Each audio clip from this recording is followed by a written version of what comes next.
Okay, guys, let's get into the uncollectibles. Uncollectibles are basically amounts that we do not think that we're going to receive for work that was done on credit, meaning that we did full service work, but we do not think that this person is going to pay. So we have to recognize when we have those amounts that we do not think are going to be recouped, and we have to record the effects of that. So, in establishing an allowance for a sales account, usually companies take a percentage of sales method. Like they'll say, okay, we don't think that we're going to receive 1% of the sales that we had this month. So let's say if we had, let's say $1,000 in sales, we're dealing with a real small company here. We don't think that we're going to collect. We had $1,000 in sales on account because this is only for stuff that's on account. If we receive the cash for it up front, then we have nothing to worry about. But for the items that are on account, so we had sales on account this period. Sales.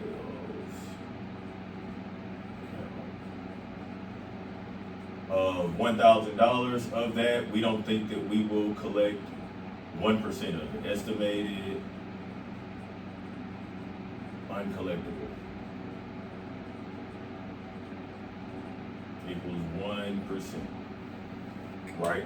So the way this will work is of this amount that we have, we don't think that we'll collect $10 of it. So what we'll end up doing is, because that's the 1% of 1,000 is 10. So what we'll end up doing is, under the gap method, we will record a bad debt expense.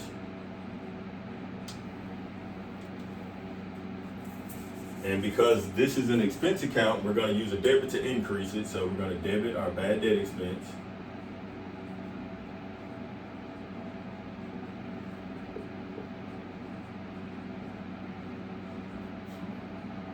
And then we are going to credit our allowance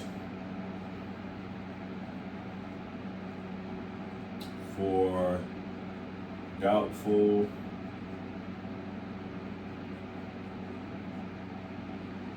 accounts in the amount of $10. Now, breaking down this journal entry, the reason we're recording a expense is because we have to reduce that revenue that we assumed that we would receive. So when we made those sales on accounts during the period, I'll just, for the sake of time, I'll say it's one sale. So we debited AR for 1,000, and then we credited revenue for 1,000. So this was the initial transaction that was made when we did the sales on account, right? So because we've already recognized that revenue of $1,000, if we have a bad debt expense and we don't think we're going to collect 1% of it, we have to expense that amount, because what that does is that lowers the revenue that we receive for the period, right? So this will lower revenue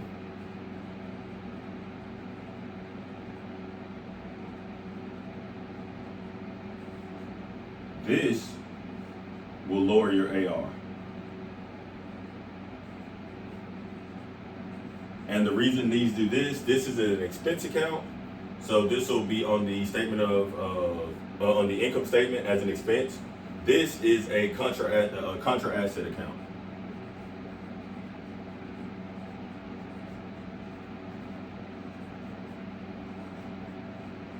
So this contra asset account has a credit balance.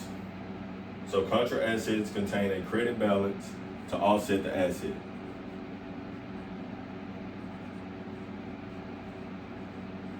So if we were looking at our AR for the period, our AR would say that we have $1,000 in AR, but offsetting that $1,000, we have an allowance for doubtful account of $10 that we have recorded on the books.